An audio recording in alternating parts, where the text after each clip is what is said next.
So hey super बच्चों, welcome on my YouTube channel Learn with Fun Biology. So here your NEET mentor and Unacademy educator तरंगी Goswami. So आज के इस video के अंदर मैं आपसे बात करने वाली हूँ about the pregnancy and embryonic development के बारे में. इससे प्रीवियस वीडियो में हमने क्या पढ़ा था that what is fertilisation, what is implantation. तो दोनों पता है. फर्टिलाइजेशन मतलब जब ओवम और स्पर्म ये दोनों मिलते हैं तो इनके मिलने के बाद क्या बनता है, जाइगोट.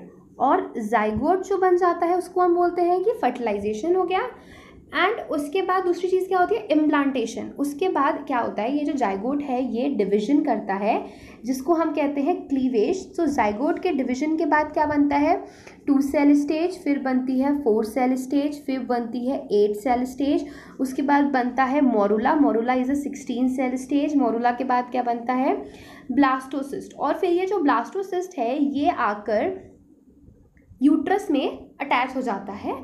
ठीक है, उसको हम बोलते हैं इम्प्लांटेशन. तो यहाँ तक सारे बच्चों को सब कुछ समझ आ गया होगा. अगर आप मेरा वीडियो पहली बार देख रहे हो तो आपको अभी के अभी चैनल को सब्सक्राइब कर लेना है, क्योंकि ये channel is only for the NEET aspirants. NEET aspirants यहाँ पर प्रॉपरली अपनी पढ़ाई कर सकते हैं. बहुत सारे अपडेट्स मिलते रहेंगे. साथ ही साथ आप मुझे अनअकैडमी पर रोज़ 3 बजे देख सकते हैं. रोज़ 3 बजे मेरी अनअकैडमी पर क्लास होती है. If you are sincere for your study, if you want to learn biology in a very easy way, because I love biology, so I always try that you also love biology and understand it very easily. So I'll give a lot of tricks on my Unacademy classes at 3 p.m. and the most important thing one all ki on Sunday 8 a.m. there is always a test on whatever these are topic, but you have to join. okay, तो अभी class start करते हैं. हम पढ़ते हैं pregnancy and embryonic development. Implantation के बाद क्या होगा, प्रेगनेंसी. तो अभी हम एनसीईआरटी की एक एक लाइन को प्रॉपरली पढ़ने वाले हैं. After implantation finger like projections appears on the trophoblast. तो मैंने आपको बताया था ब्लास्टोसिस्ट है. Just imagine this is a blastocyst. जो पार्ट एंडोमीट्रियम की तरफ से चिपका है तो उसको क्या बोलेंगे, like this is the trophoblast, क्योंकि ये जो एंडोमीट्रियम है, like this is the endometrium.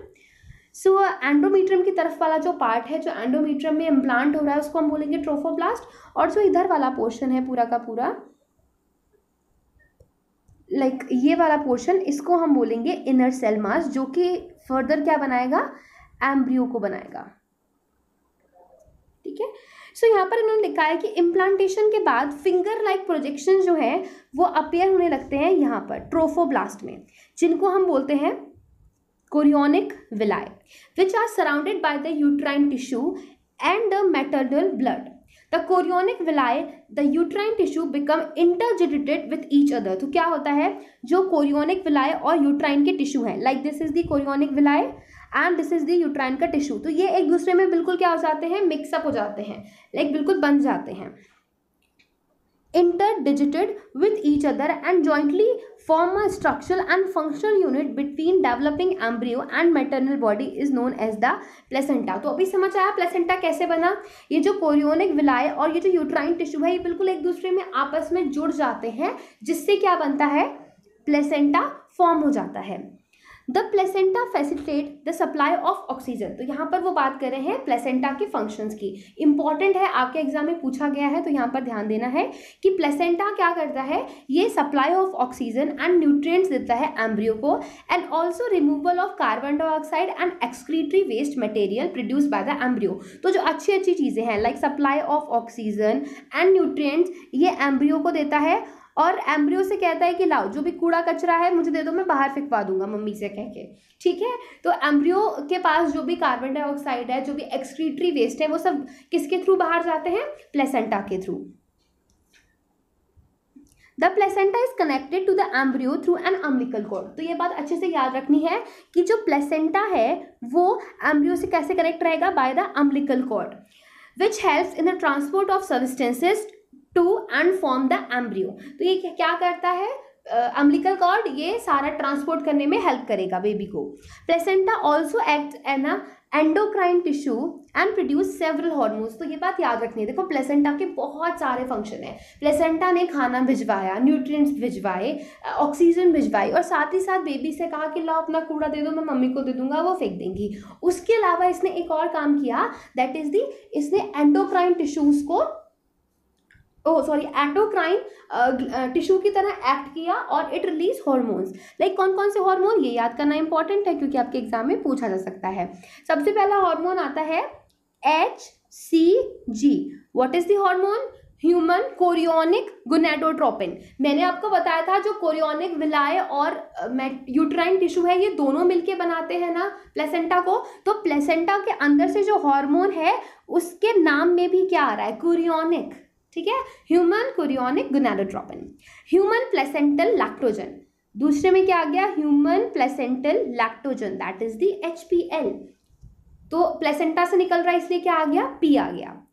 Oestrogen release करता है एंड प्रोजेस्टेरॉन रिलीज करता है। वैसे आप सबको मैंने बताया हुआ है कि अगर मैं बात करती हूँ आप लोगों से अनमैरिड फीमेल की, तो अनमैरिड फीमेल में कॉर्पस लूटियम बनाता है प्रोजेस्टेरॉन, और जो मैरिड फीमेल है, स्पेशली जो प्रेग्नेंट फीमेल है, हम प्रेग्नेंट की बात करते हैं, प्रेग्नेंट और नॉन प्रेग्नेंट को रखते हैं। सो नॉन प्रेग्नेंट में कैसे बनेगा progesterone? By the corpus luteum, और प्रेग्नेंट में बनता है progesterone by the placenta.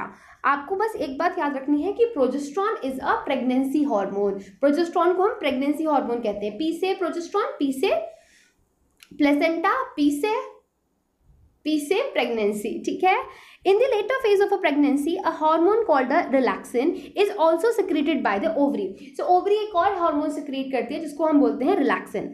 Late us reminder that HCG, HPL and relaxin are produce in a woman only during pregnancy. इस बात को अच्छे से याद रखना है। अभी आपसे क्वेश्चन पूछ लिया जाए कि ओनली ड्यूरिंग प्रेगनेंसी कौन कौन से हार्मोन रिलीज होते हैं, तो you have to remember that is the HPL, human placental lactogen, relaxin and HCG, that is the human chorionic gonadotropin। तो यहाँ पर ये इंपॉर्टेंट लाइन दी हुई है। In addition during pregnancy the level of other hormones like the oestrogen, progesterone, cortisol, prolactin, thyroxine are increase several folds in the maternal blood. तो क्या होता है, जब लेडी प्रेग्नेंट होती है तो उस टाइम पे ये सारे हार्मोन्स भी इंक्रीज हो जाते हैं। ठीक है, ये सारे हार्मोन्स अपनी मात्रा को बढ़ा लेते हैं, बट ये नॉर्मल स्टेज में भी रिलीज होते हैं। थायरॉक्सिन हमेशा रिलीज होता है बॉडी के अंदर, क्योंकि क्या मेंटेन करता है? BMR मेंटेन करता है। प्रोजेस्टेरॉन हमेशा रिलीज होता है, ईस्ट्रोजन हमेशा रिलीज होता है, कॉर्टिसोल हमेशा रिलीज होता है, because cortisol is a glucocorticoids which help in the metabolism of carbohydrate and protein and fat. ठीक है, प्रोलैक्टिन रिलीज होता है and are increase several folds in the maternal blood. Increase production of these hormones is essential for supporting the fetal growth. तो fetal की growth के लिए ये सब बहुत जरूरी होते हैं। Metabolic changes in the mother and the maintenance of pregnancy, और मदर के अंदर जो मेटाबॉलिक चेंजेस आ रहे हैं उसको अच्छे से रखने के लिए एंड प्रेगनेंसी को मेंटेन करने के लिए। Now next, immediately after implantation, the inner cell mass, जो कि फर्दर क्या करेगी? एम्ब्रियो बनाएगी, differentiate into an outer layer called the ectoderm, inner layer known the endoderm, and उन दोनों के बीच में एक और लेयर बन जाती है जिसको हम बोलते हैं मीजोडर्म।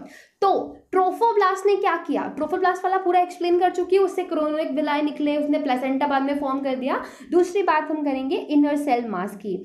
इनर सेल मास क्या करता है? इनर सेल मास जो है वो बाद में डिफरेंशिएट होके क्या बनाता है? एक बनाता है ये एक्टोडर्म, दूसरा बनाता है एंडोडर्म, तीसरा बनाता है mesoderm. These three layers give rise to all tissues in adults।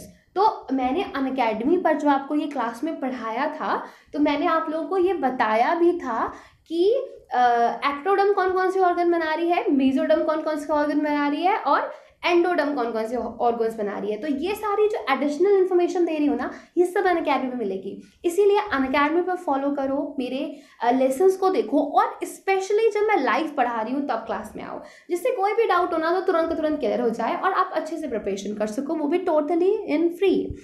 ठीक है, so these 3 layers of give rise to all tissues in adults. It needs to be mentioned here that inner cell mass contain certain cells called as stem cells।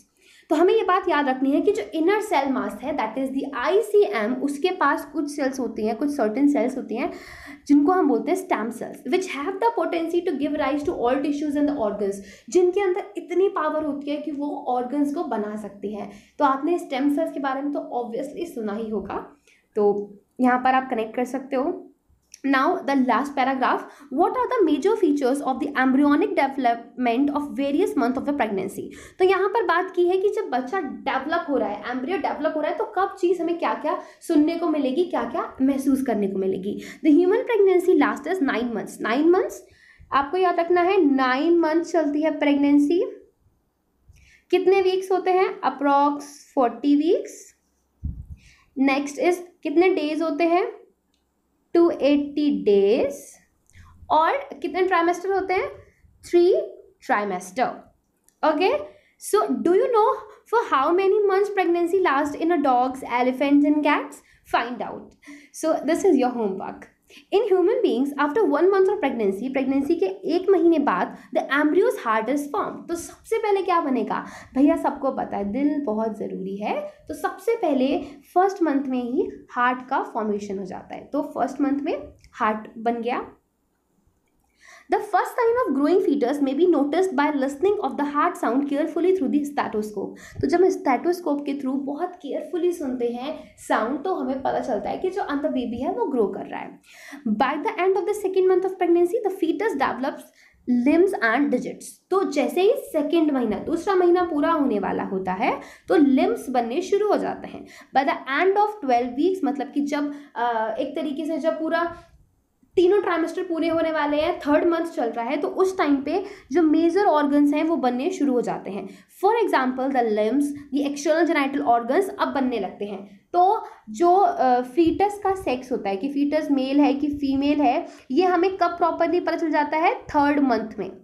3rd month में और 1st trimester में and 12 week में। याद रखना है, सारे aspect से याद रखोगे, तीसरे महीने में और 1st ट्राइमेस्टर में और 12 वीक में ये पता चल जाता है कि फीटस मेल है या फिर फीमेल है।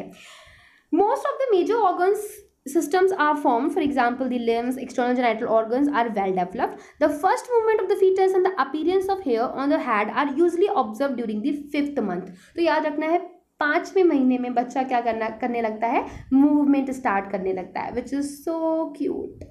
ओके, सो 5वें महीने में बच्चे ने मूवमेंट स्टार्ट कर दिया। By the end of about 24 weeks के एंड पर, like end of 2nd trimester में क्या होता है, the body is covered with fine hair. तो पूरी बॉडी पर हल्के हल्के बाल आने लगते हैं। जो आईलिड्स हैं वो सेपरेट होने लगते हैं, मतलब अभी छोटी छोटी सी आईज ओपन होने लगेंगी। And eyelashes are formed, eyelashes बनने शुरू हो जाते हैं। सबसे लास्ट में बनते हैं आईलैशेस जब 2nd ट्राइमेस्टर चल रहा है। By the end of 9 months of pregnancy the foetus is fully developed and is ready for delivery. So now it's time for a delivery. बच्चा प्रॉपरली बन चुका है अंदर, 9 months gonna be complete. So in the next video हम पढ़ेंगे about the parturition and the lactation के बारे में, and which is the last topic of this chapter. तो आप लोगों को क्या करना है, मुझे कमेंट सेक्शन लिख के बताना है कि मेरा पढ़ाने का तरीका, what my teaching style, what ever the things I am telling you, आपको कैसी लगती हैं। तो इसके लिए आप कमेंट सेक्शन का बिल्कुल उपयोग कर सकते हैं, totally free for you all. And the most important thing, because आप सब भी यहाँ पढ़ने के लिए आए हो, तो एक इन्फॉर्मेशन दे देती हूँ कि अनअकैडमी पर रोज़ 3 बजे मेरी क्लास रहती है, एक्सेप्ट सैटरडे। तो 3 बजे मेरी क्लास को अटेंड कर लेना बच्चों, ठीक है। 3 बजे क्लास अटेंड करनी है, अच्छे से प्रिपरेशन करनी है। और संडे को एवरी संडे 8 AM टेस्ट रहता है, तो उसको भी ज्वाइन करना है। चलो, जो till then bye bye, take care, मिलते हैं नेक्स्ट वीडियो में। तब तक के लिए बस मुझे सपोर्ट करते रहना एंड सबके साथ मेरे वीडियोज़ को शेयर करते रहना।